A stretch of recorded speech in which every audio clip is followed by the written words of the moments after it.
Hello बच्चों।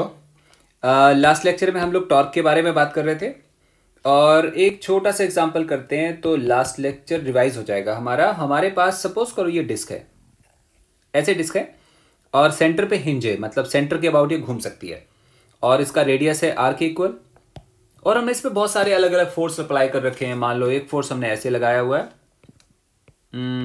F और एक फोर्स हमने यहां पे अप्लाई करा है लेट से 2F 90 डिग्री। एक फोर्स हमने सपोज यहां पे अप्लाई करा हुआ है ऐसे, दिस इज 3F और मेकिंग सम एंगल 30 डिग्री। और एक फोर्स हमने यहां पे अप्लाई करा हुआ है, सपोज करो इधर को, एंड ये 4F है और ये एंगल है 120 डिग्री, ऐसे कुछ है। और कोई बोलता है find total torque, find total torque. इसे हमें फाइंड करना है कि टोटल टॉर्क की वैल्यू कितनी आएगी।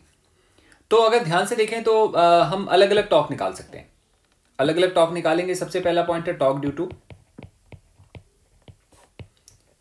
Due to F. अगर हम एफ की वजह से टॉर्क निकालें तो जीरो आएगा, कारण फोर्स इधर को पुल कर रहा है जो घुमाने की टेंडेंसी बिल्कुल भी नहीं रख रहा है।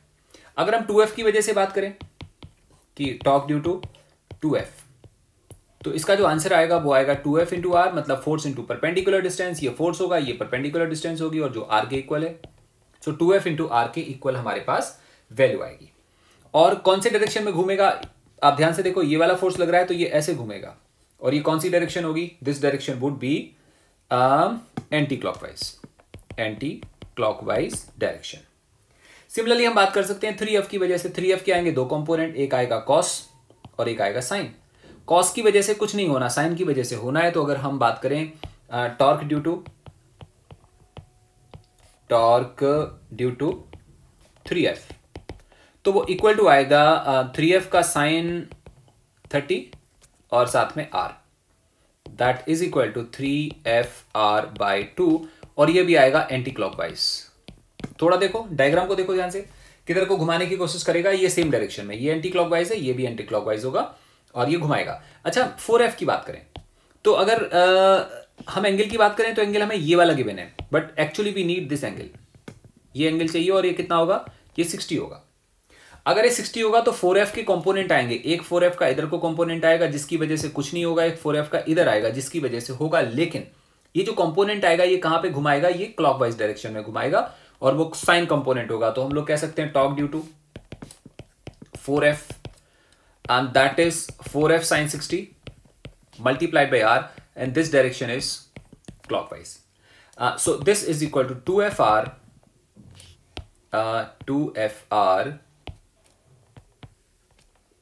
√3 and this is something clockwise. ऐसा करते हैं, अगर हम एंटी क्लॉकवाइज को पॉजिटिव बोलेंगे तो इसको नेगेटिव बोलेंगे और वाइस वर्सा, या क्लॉकवाइज को पॉजिटिव बोल सकते हैं तो बाकी को नेगेटिव बोलना पड़ेगा। तो we have this torque net. हम क्लॉकवाइज को पॉजिटिव लेते हैं तो वो आएगा 2FR √3 माइनस 3/2FR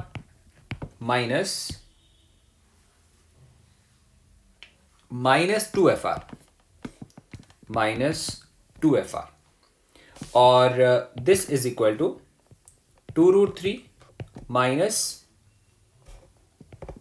7/2FR। और ये हम लोगों ने जो नेट टॉर्क निकाला वो कौन से डायरेक्शन में निकला है, वो एक्चुअली निकला है क्लॉकवाइज डायरेक्शन में, ये निकला है क्लॉकवाइज में।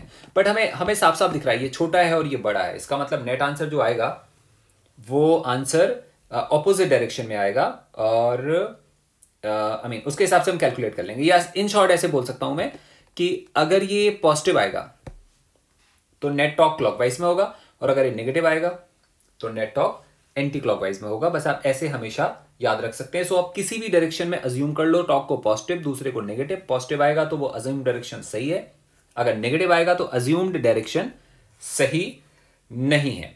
ये टॉर्क के बारे में था। आज के टॉपिक में हम पढ़ने वाले हैं एंगुलर मोमेंटम। एंगुलर मोमेंटम बहुत इंपॉर्टेंट और बहुत अच्छा टॉपिक है, लेकिन उसके पहले हम बेसिक इंट्रोडक्शन समझें। हमें याद है ट्रांसलेशन मोशन, यहां पे ट्रांसलेशन होता था, ये रोटेशन है। हमें ट्रांसलेशन याद है, उसमें हम क्या पढ़ते होते थे कि हमारे पास अगर एक बॉडी है और उसका मोमेंटम p है और मोमेंटम टाइम के साथ बदल रहा है। मोमेंटम का बदलना डिफाइन करता है कि हमने इस पे फोर्स लगाया हुआ है, मतलब force is equal to d/dt of p। इसका मतलब फोर्स को हम कैसे समझते हैं कि rate of change of something, that something is called linear momentum. क्या बोलते हैं इस p को हम? Linear momentum. सो इसको सिंपल मोमेंटम बोलते हैं या लीनियर मोमेंटम, हम ऐसे बोलते हैं। सिमिलरली मान लो हमारे पास एक बॉडी है, ये रोटेटिंग बॉडी है जो किसी एक पर्टिकुलर एक्सिस के अबाउट घूम सकती है, किसी एक एक्सिस के अबाउट घूम सकती है। तो बॉडी को घुमाने के लिए हमें फोर्स नहीं लगाना पड़ता। अच्छी बात है, बॉडी को घुमाने के लिए हमें टॉर्क लगाना पड़ता है। जब हम टॉर्क लगाएंगे, अंडरस्टैंड करना, जब हम बॉडी पे फोर्स लगाएंगे तो कुछ बदलेगा और उस बदलने को बोलते हैं मोमेंटम। इसी तरह से जब हम किसी बॉडी पे टॉर्क लगाएंगे तो कुछ बदलेगा, उस बदलने को क्या बोलेंगे हम? मोमेंटम नहीं बोलेंगे, बट हम लोग बोलेंगे एंगुलर मोमेंटम। और इसका जो रिलेशन जब सॉल्व करा जाता है तो आता है dl/dt। dl/dt जहां पे l इज एंगुलर मोमेंटम। ये कंसेप्ट हमें अंडरस्टैंड करना पड़ेगा। अब हम समझेंगे, एक्सप्लोर करेंगे एक्चुअली कि एंगुलर मोमेंटम क्या होता है। तो हम इसको समझने के लिए अपने पुराने वाले आर्टिकल पे चलते हैं। याद करो हम लोगों ने कैसे समझा था कि हमारे पास, इमेजिन करो ये एक पर्टिकुलर पार्टिकल है जिसका पोजीशन वेक्टर है r के इक्वल, और हमने यहां पे फोर्स अप्लाई करा था, याद आ रहा होगा। इस फोर्स के दो कंपोनेंट थे, एक का नाम था Fx और एक का नाम था Fy। और अगर हम यहां से लाइन खींचते हैं तो this thing is called x and this thing is called y। जब हमने टॉर्क कैलकुलेट करा था तो torque was coming out to be Fy into x minus Fx into y. ये आ रहा था, ये हम जानते हैं ऑलरेडी, ये हमें ऑलरेडी पता है कि इतने के बराबर आ रहा था। इसका मतलब इस वाले फोर्स का एक कंपोनेंट आ रहा है इधर, और जो कंपोनेंट इस डायरेक्शन में आएगा वो इस वाले पार्टिकल का लीनियर मोमेंटम चेंज करेगा उस डायरेक्शन में, और जो फोर्स इस डायरेक्शन में आएगा वो इस वाले डायरेक्शन में लीनियर मोमेंटम चेंज करेगा। मतलब इसको हम क्या बोल सकते हैं यार? इसको हम बोल सकते हैं dpy/dt इंटू एक्स। Fy को क्या बोल सकते हैं? dpy/dt, और x तो हमारे साथ में है माइनस। Fx को बोल सकते हैं dpx/dt, और साथ में लिखेंगे हम y। जब हम ये हमने ऐसे लिख दिया। अगर हम इसमें से, अगर हम इसको लिखने की ट्राई करें तो हम इसको ऐसे लिख सकते हैं d/dt ऑफ, मतलब ओवरऑल का डिफरेंशिएशन कर सकते हैं, pyx minus px into y. आप समझना। अब हमने चेक करना है, हमने ये चेक करना है कि क्या ये वैल्यू इसके बराबर है। अगर ये वैल्यू और ये वैल्यू सेम होगी तो इसका मतलब हम ऐसे लिख सकते हैं। सो हम इसको रीसॉल्व करते हैं, दोबारा से सॉल्व करते हैं, इस वाली चीज को सॉल्व करते हैं, और अगर ये सॉल्व करने के बाद ये चीज आ जाए तो इसका मतलब जो हमने लिखा है वो ठीक लिखा है। सो वी सॉल्व, यहां पे हम सॉल्व करते हैं d/dt of pyx minus px into y. एक बात ध्यान से देखने की है, इस पर्टिकुलर आर्टिकल में फोर्स लग रहा है, फोर्स लगने से y भी चेंज होगा, क्योंकि पार्टिकल इधर नहीं जाएगा ना, पार्टिकल एक्चुअली ऐसे घूमेगा, ऐसे घूमना है, तो पार्टिकल का x भी चेंज होगा और y भी चेंज होगा। इसका मतलब इस वाले उसमें देखें हम ब्रैकेट में, तो ये जितनी चीजें लिखी हैं वो सारी की सारी वेरिएबल हैं। यहाँ पे py भी चेंज होगा, x भी चेंज होगा, px भी चेंज होगा, y भी चेंज होगा, सब कुछ चेंज होने वाला है। तो जब हम इसको डिफरेंशिएट करेंगे तो डिफरेंशिएट करने का रूल होता था, these are two variables, these are two variables. पहले हम इसको अलग अलग करते हैं। Now this is equal to d/dt of pyx minus d/dt of pxy। जब हम डिफरेंशिएट कर रहे थे बहुत बिगिनिंग में, तो हमने एक फॉर्मूला पढ़ा था, और वो फॉर्मूला था दो फंक्शन का मल्टीपल। जब दो फंक्शन का मल्टीपल होता है तो डिफरेंशिएट कैसे होता है? पहले हम बोलते हैं first function into differentiation of second plus second function into differentiation of first, और ये क्या बन जाएगा? ये बन जाएगा फर्स्ट फंक्शन इंटू सेकंड का डिफरेंशिएशन प्लस सेकंड फंक्शन इंटू फर्स्ट का डिफरेंशिएशन। एंड ये फर्स्ट पार्ट आ गया, now we have second part. इसी तरह से हम बोलेंगे px into dy/dt plus y into dpx/dt। ऐसे कुछ सेकंड की वैल्यू आ जाती है। Now this is equal to, इसको फर्दर हम लिख सकते हैं। फर्दर हम क्या लिखेंगे? फर्दर लिख रहे होंगे हम लोग दिस py इंटू, इसको क्या बोलेंगे? dx/dt को हम बोलेंगे vx plus x into dpy/dt minus हम लोग लिखेंगे px इंटू vy और minus y into d p x over d t. अच्छा, इसको एक और स्टेप सिंप्लीफाई करें तो this thing is called m into v y into v x plus x into d p y over d t minus p x into v x minus y into d p x over d t. Sorry, यहां पे P x की जगह हम लोग क्या लिखेंगे? P x की जगह आएगा m into v x. Sorry, ये चीज थोड़ी गड़बड़ हो गई है। इसको हम क्या लिखेंगे? पी एक्स को लिखेंगे m इंटू वी एक्स और साथ में आएगा वी वाई। इसका मतलब हुआ इसकी वैल्यू और इसकी वैल्यू सेम है। देखो ध्यान से, ये वाली वैल्यू और ये वाली वैल्यू सेम आ रही है, एक प्लस है और एक माइनस है, तो ये कैंसिल हो गया। तो अल्टीमेटली हमारे पास क्या वैल्यू बची? अल्टीमेटली हमारे पास वैल्यू बच रही है x into d p y over d t minus y into d p x over d t, और वो कितने के इक्वल है? वो इतने के इक्वल है। और ये वाली वैल्यू हमने ऑलरेडी पढ़ी थी, कौन सी? देखो, x into d p y over d t and y into d p x over d t. मतलब इसको डिफरेंशिएट करा तो ये वैल्यू आ गई, सेम वैल्यू। इसका मतलब इसको हम ये लिख सकते हैं। इसको हम क्या लिख सकते हैं? इसको हम ये लिख सकते हैं। इसका मतलब हम क्या बोल रहे हैं? इसका मतलब हम बोल रहे हैं कि torque equal to, finally we have this torque equal to d over d t of p y x minus p x y. इसका मीनिंग है जो ये चीज है, वॉट एवर इज दिस, ये चीज, इसको हम लोग L बोलेंगे। This is angular momentum. ऐसा क्यों बोलेंगे? क्योंकि हम जानते हैं, अभी अभी हम लोगों ने डिस्कशन में देखा था कि टॉर्क क्या होगा। टॉर्क बेसिकली होगा d over d t of something and that something is angular momentum. और इस वाले एक्सप्रेशन में torque equal to d over d t of something and that something is called angular momentum. इसका मतलब हमें समझ में आ गया कि angular momentum L equal to p y x minus p x y, p y x minus p x y. इसको थोड़ा सा और समझे यार, एंगुलर मोमेंटम का क्या मतलब है। तो हम ग्राफ बनाते हैं या इसको प्लॉट करके देखते हैं। ये r पोजीशन वेक्टर पे एक पार्टिकल है जिसके ऊपर फोर्स लग रहा था। उस पे फोर्स की वजह से, पार्टिकल के ऊपर फोर्स लग रहा था, पार्टिकल पे फोर्स लगने की वजह से उसके पास दो मोमेंटम आएंगे। क्योंकि पार्टिकल पे y डायरेक्शन में फोर्स लग रहा था तो उसके पास एक मोमेंटम आएगा जिसको हम बोलेंगे पी वाई। पार्टिकल पे x डायरेक्शन में फोर्स लग रहा था तो उस पर एक मोमेंटम आएगा जिसको हम बोलेंगे पी एक्स। यहां से लेके यहां तक की डिस्टेंस को हम y बोल रहे हैं और यहां से लेके यहां तक की डिस्टेंस को हम लोग x बोल रहे हैं। ये पॉइंट है जिसके अबाउट पार्टिकल घूम रहा है, ओरिजिन है O। इसका मतलब हम बोल सकते हैं कि अगर हम पी वाई को देखें, पी वाई को देखें ध्यान से, तो पी वाई किधर को जा रहा है? पी वाई जा रहा है ऊपर को। अगर पी वाई ऊपर जा रहा है तो हम ऐसे बोल सकते हैं कि ये पार्टिकल पहले यहां था, फिर वो यहां चला जाएगा, फिर वो यहां चला जाएगा। इनडायरेक्टली देखा जाए तो जो ये लाइन ज्वाइनिंग है वो इधर को घूम रही है, ऐसे। ये ऐसे क्यों घूम रही है? क्योंकि अभी पार्टिकल यहां पे है। अगर हम यहां पे खड़े होके फिंगर से इस पार्टिकल को देखेंगे तो हमारी फिंगर इधर को होगी, लेकिन इस मोमेंटम की वजह से पार्टिकल आगे बढ़ने वाला है। आगे बढ़ेगा तो हमारी फिंगर अब इधर थोड़ी रहेगी, हमारी फिंगर इधर को रोटेट होगी। इधर रोटेट होने का मतलब इस तरफ रोटेट होगी। सिमिलरली अगर ये वाला मोमेंटम भी है तो इस मोमेंटम की वजह से पार्टिकल ने यहां से उठ के यहां चले जाना चाहिए। अगर पार्टिकल यहां से उठ के यहां जाएगा तो जो लाइन ज्वाइनिंग है वो ऐसे हो जाएगी।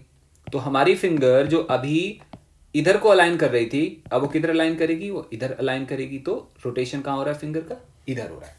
इसका मतलब पी वाई की वजह से हमारी फिंगर का रोटेशन हो रहा है एंटी क्लॉकवाइज डायरेक्शन में, और पी एक्स की वजह से हमारी फिंगर का रोटेशन हो रहा है क्लॉकवाइज डायरेक्शन में। इसका मतलब इस पी वाई की वजह से जो एंगुलर मोमेंटम आएगा उसका डायरेक्शन कुछ और होगा, और जो पी एक्स की वजह से आएगा उसका डायरेक्शन कुछ और होगा। बिल्कुल सेम एज जैसा हम लोगों ने टॉर्क में समझा था। और अभी अभी हम देख रहे हैं कि एंगुलर मोमेंटम की वैल्यू आ रही है p y x minus p x into y. तो कोई आपसे बोले सर क्या ये एक एंगुलर मोमेंटम है कि दो है? तो आंसर आएगा दो है। ये एक एंगुलर मोमेंटम है, ये दूसरा है। इसका मतलब पी वाई इंटू एक्स क्या चीज है? P y into x is angular momentum, angular momentum due to component p y. मतलब ये एंगुलर मोमेंटम है नो डाउट, क्योंकि अगर ये एंगुलर मोमेंटम है तो ये दो एंगुलर मोमेंटम का सब्ट्रैक्शन है। ऑब्वियस सी बात है, क्योंकि जब डायमेंशन की बात करते हैं ना तो सेम डायमेंशन ऐड और सब्ट्रैक्ट होती हैं। अगर ये एंगुलर मोमेंटम है तो ये भी एंगुलर मोमेंटम होगा, ये भी एंगुलर मोमेंटम होगा। तो पी वाई इंटू एक्स क्या होगा? Angular momentum due to component p y. और ये है क्या? ये है actually this is p y ना, और इसको हम पीछे ट्रेस करते हैं तो ये पी वाई का डायरेक्शन है मल्टीप्लाइड बाय एक्स। एक्स क्या चीज है? Perpendicular distance. इसका मतलब हम लोग क्या कह सकते हैं कि p y into x equal to linear momentum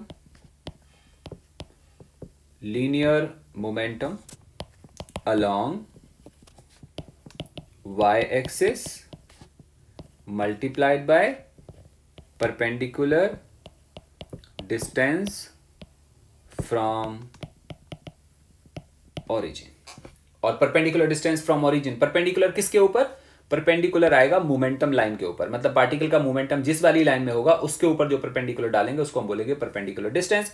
साफ दिख रहा है? दोबारा देखो diagram, this is p y and ये पी वाई का डायरेक्शन है। इस वाले डायरेक्शन के ऊपर ओरिजिन से परपेंडिकुलर डालेंगे तो वो आएगा इंटू एक्स। परफेक्ट हो गया। इससे अभी अभी एक बात पता चल रही है कि एंगुलर मोमेंटम होता क्या है। तो फाइनली हमें पता चला कि एंगुलर मोमेंटम होता है angular momentum equal to linear momentum multiplied by perpendicular distance from point of rotation. मतलब जिसके अबाउट ये घूम रहा होगा उससे पॉइंट ऑफ रोटेशन से जो परपेंडिकुलर आएगा उन दोनों को जब मल्टीप्लाई करेंगे तो निकलेगा एंगुलर मोमेंटम। इसका मतलब L equal to P into some R, जहां पे R कौन सा होगा? R होगा परपेंडिकुलर। ये बिल्कुल टॉर्क के जैसा है। जैसे टॉर्क होता था फोर्स इंटू परपेंडिकुलर डिस्टेंस, वैसे ही एंगुलर मोमेंटम होगा linear momentum into perpendicular distance. So this is the value जो अभी अभी हमने निकाला। और अभी हम किसकी बात कर रहे थे? पी वाई इंटू एक्स की बात कर रहे थे। अब हम बात करते हैं p x into y. P x into y का क्या मतलब हुआ? ये है एंगुलर मोमेंटम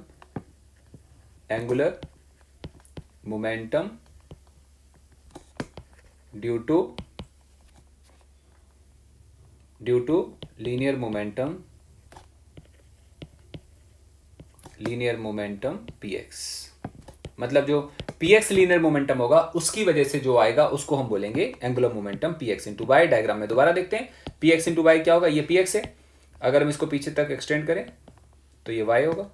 सो पी एक्स इंटू वाई क्या चीज है? Linear momentum multiplied by perpendicular distance.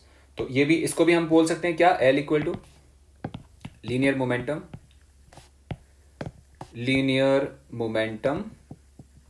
Multiplied by perpendicular distance from point of rotation.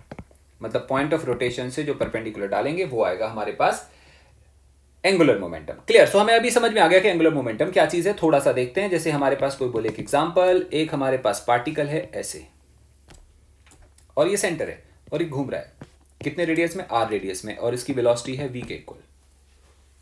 तो अगर ये v वेलोसिटी से घूमेगा तो एक सर्कल में घूमेगा ऐसे, वुड बी लाइक दिस। तो यहां पे कोई हमसे बोले कि लीनियर मोमेंटम बताओ कितना है? लीनियर मोमेंटम, तो आंसर आएगा वो होगा P इक्वल टू mv। और कोई तुमसे बोले find angular momentum, find angular momentum, ये फाइंड करना है। तुम बोलोगे सर आसान है, अभी अभी पढ़ा हमने। एंगुलर मोमेंटम होगा linear momentum multiplied by perpendicular distance, that is L equal to mv/r is answer. खत्म हो गया। कोई आपसे एग्जांपल पूछे ऐसे कुछ, वी हैव एग्जांपल ऐसे कुछ, और कोई आपसे बोलता है कि body of mass m is going with velocity v, find angular momentum about origin। कोई आपसे बोलता है find angular momentum about origin, ये होगा 0,0। ओरिजिन के अबाउट हमने एंगुलर मोमेंटम की वैल्यू को बताना है।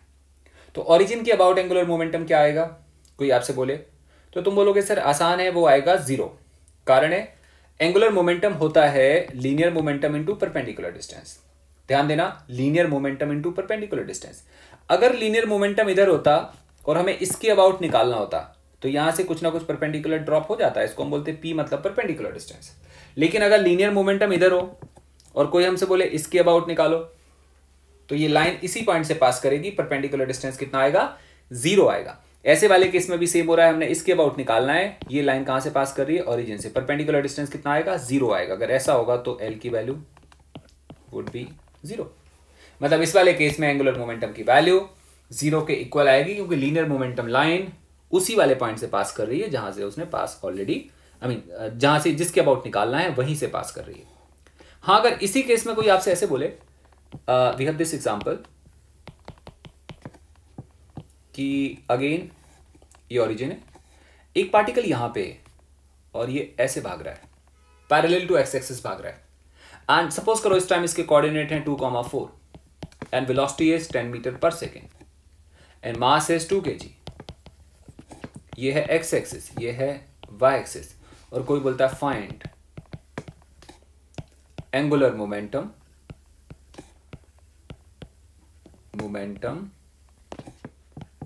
About origin. कोई ऐसे बोलता है find angular momentum about origin. तुम क्या करोगे, तुम एक काम करोगे, इस वाली लाइन को, जो ये लाइन तुम्हें दिख रही है, इसको पीछे तक बढ़ाओगे। ऐसे हाइपोथेटिकली हमने पीछे बढ़ा लिया। ये लाइन क्या बताएगी, ये लाइन बताएगी लीनियर मोमेंटम की डायरेक्शन। अब सिंस ये एक्स एक्सिस के पैरेलल जा रहा है, इसका मतलब वाई तो चेंज होने वाला नहीं, ये 4 है, तो यहां पे भी कितना होगा, ये वैल्यू भी आएगी 4 के बराबर। तो एंगुलर मोमेंटम होगा L इक्वल टू mvr, जहां पे m2 है, v इज 10 और r का मतलब परपेंडिकुलर डिस्टेंस है जो अगेन 4 आएगा। So answer would be 80। अब बात आती है यूनिट की। यूनिट क्या लिखेंगे, kg मीटर पर सेकेंड इनटू मीटर। इसका मतलब क्या हो जाएगा, kg metre square per second is the answer. This is angular momentum of particle about origin and ये हमने निकाल लिया। थोड़े से और एग्जांपल करेंगे तो अभी हमें सारा का सारा आइडिया लग जाएगा कि एंगुलर मोमेंटम एक्चुअली क्या होता है। तो लेट अस कंसीडर कि हमारे पास एक पार्टिकल है और वो यहां पे और वो ऐसे भाग रहा है 5 मीटर पर सेकेंड से, और इसके कोऑर्डिनेट हैं 10,0 और ये चल रहा है, जा रहा है, और ये है ओरिजिन। इसको हम बोलते हैं O, इसको हम बोलते हैं P, इसको हम बोलते हैं Q और इसको हम बोलते हैं R। This angle is 45 degree and this value is 5। और कोई आपसे बोलता है, दिस इज एग्जांपल, कोई आपसे बोलता है find angular momentum about O, P, Q and R। हमें इन पॉइंट्स के अबाउट एंगुलर मोमेंटम कैलकुलेट करना है। किसी ने बोला कि कैलकुलेट करो, तो तुम बोलोगे सर हम O के अबाउट निकालते हैं, तो उसको हम लिखते हैं सॉल्यूशन में O के about, angular momentum about O को हम लोग LO लिख देते हैं इक्वल टू, वो क्या होगा, मैंने आपको बताया था जिस पॉइंट के अबाउट हमने एंगुलर मोमेंटम कैलकुलेट करना होता है उससे परपेंडिकुलर डालते हैं। किसके ऊपर, लीनियर मोमेंटम के वेक्टर के ऊपर। लीनियर मोमेंटम वेक्टर किधर है, इस तरफ है। अगर हम इस पे परपेंडिकुलर डालेंगे तो वो क्या आएगा, इतना आएगा, 10 आएगा। एंड अच्छी बात बताऊं आपको, ये हमेशा 10 आएगा। जब पार्टिकल यहां पे होगा तब भी 10 आएगा। मान लो पार्टिकल चलते चलते चलते चलते यहां पहुंच गया और अब यहां पे भाग रहा है, तब भी 10 आएगा, क्योंकि तुम्हें परपेंडिकुलर डालना है, तुमने डिस्टेंस नहीं निकालना हो उसे, तुमने परपेंडिकुलर डालना है। जब पार्टिकल यहां पे पहुंचेगा तो लीनियर मोमेंटम इधर होगा, लेकिन जब तुम इसको बैक ट्रेस करोगे दोबारा से ऐसे और फिर यहां से परपेंडिकुलर डालोगे तो वो हमेशा 10 आएगा। तो angular momentum about O is LO equal to mvr is equal to mass is we take 2 kg। perfect। so m को हम ले लेते हैं 2, velocity is 5, distance is 10, answer is 100 kg metre square per second. और इसके बारे में हम क्या लिखेंगे, इसके बारे में हम लिखेंगे रिमेन्स कांस्टेंट। ऐसा क्यों लिखा रिमेन्स कांस्टेंट? क्योंकि देखो ध्यान से, अभी यहां है, अभी यहां है, अभी यहां है, कहीं भी होगा इसकी वैल्यू हमेशा सेम आएगी। मतलब पार्टिकल सीधे जा रहा है तो ओके अबाउट एंगुलर मोमेंटम की वैल्यू में कोई चेंज नहीं आ रहा है। परफेक्ट। अब कोई बोले पी के अबाउट निकालो, तो तुम्हें पी के कोऑर्डिनेट दिए होने चाहिए, पता होना चाहिए कि पी के कोऑर्डिनेट कितने हैं। तो इसको मैं 5,0 मान लेता हूं अपने हिसाब से, ऐसे कुछ मान लिया। अगर ये 5 होगा तो ये भी कितना होगा, ये 5 होगा। तो अब हम बात करते हैं angular momentum about p, that is l p is equal to again m b r. Mass is 2, velocity is 5 and r का मतलब होता था परपेंडिकुलर डिस्टेंस। पार्टिकल यहां होगा तो परपेंडिकुलर डिस्टेंस ही आएगी, जब पार्टिकल यहां पहुंच जाएगा तब भी परपेंडिकुलर डिस्टेंस 5 ही आएगी। और वो ऐसे लिखेंगे 550 kg metre square per second. और इसके बारे में भी हम क्या बोलेंगे, रिमेन्स कांस्टेंट। ये वैल्यू है, ये एल पी आ गया। वेरी गुड, बहुत अच्छा है। इसी तरह से हम निकालते हैं एल क्यू, क्यू के रिस्पेक्ट में निकालते हैं। आप ध्यान से देखो, अगर पार्टिकल यहां पे होगा और क्यू से परपेंडिकुलर डालना हो तब भी हम ये वाली लाइन खींचेंगे, ये वाली लाइन। कारण है पार्टिकल है तो इधर, लेकिन हमने पूरी की पूरी लाइन बनानी है, मोमेंटम लाइन ये है, इसको बोलेंगे मोमेंटम लाइन। इसके ऊपर परपेंडिकुलर डालेंगे तो वो हमेशा 10 के बराबर ही आएगा। इसका मतलब जब हम लोग लिखेंगे एल क्यू तो वो इक्वल टू आएगा दोबारा से m b r and that equal to 2। Mass is 2, velocity is 5, r is 10, answer is 100 kg metre square per second. और इसके बारे में भी हम लोग क्या लिखेंगे, रिमेन्स व्हाट, कांस्टेंट। ये चीज भी कांस्टेंट आएगी। अब हम बात करते हैं एल आर, मतलब angular momentum about r. Angular momentum about r की बात करेंगे तो हमें ये डिस्टेंस निकालना पड़ेगा। पार्टिकल यहां पे होगा तब भी ये डिस्टेंस आएगी, पार्टिकल यहां होगा तब भी परपेंडिकुलर डिस्टेंस यही आएगी। ये कैसे निकालेंगे, तो हम लोग क्या करेंगे, ये 5 गिवन है, यहां से हम लाइन खींचेंगे ऐसे और ये वाली वैल्यू निकालेंगे। सबसे पहले ये वैल्यू कितनी आएगी, 5 cos 45, मतलब 5/√2। तो फिर ये वाला डिस्टेंस कितना आएगा, ये वाला डिस्टेंस आएगा 10 - 5/√2। ये इतने के इक्वल आएगा और ये हमेशा परपेंडिकुलर डिस्टेंस सेम रहेगी। क्लियर? तो यहां पे हम क्या बात करेंगे, l r equal to m v r again, m is 2, velocity is 5, r is 10 - 5/√2। Solve कर लेंगे तो हमारे पास ये आंसर आ जाएगा एंड इट इज ऑल्सो, ये टाइम के साथ बदलेगा नहीं, रिमेन्स कांस्टेंट। ये भी टाइम के साथ कैसा रहेगा, सेम रहेगा। सो आज के टॉपिक में हम लोग पढ़ रहे थे एंगुलर मोमेंटम कि अलग अलग सिचुएशन में एंगुलर मोमेंटम कैसा होगा, और एक बार आप इसको प्रैक्टिस करोगे तो आपको अच्छे से समझ में आ जाएगा। तो आज का लेक्चर इतना, इसके बाद का टॉपिक हम लोग नेक्स्ट लेक्चर में पढ़ेंगे। सो बच्चे, थैंक यू, बाय।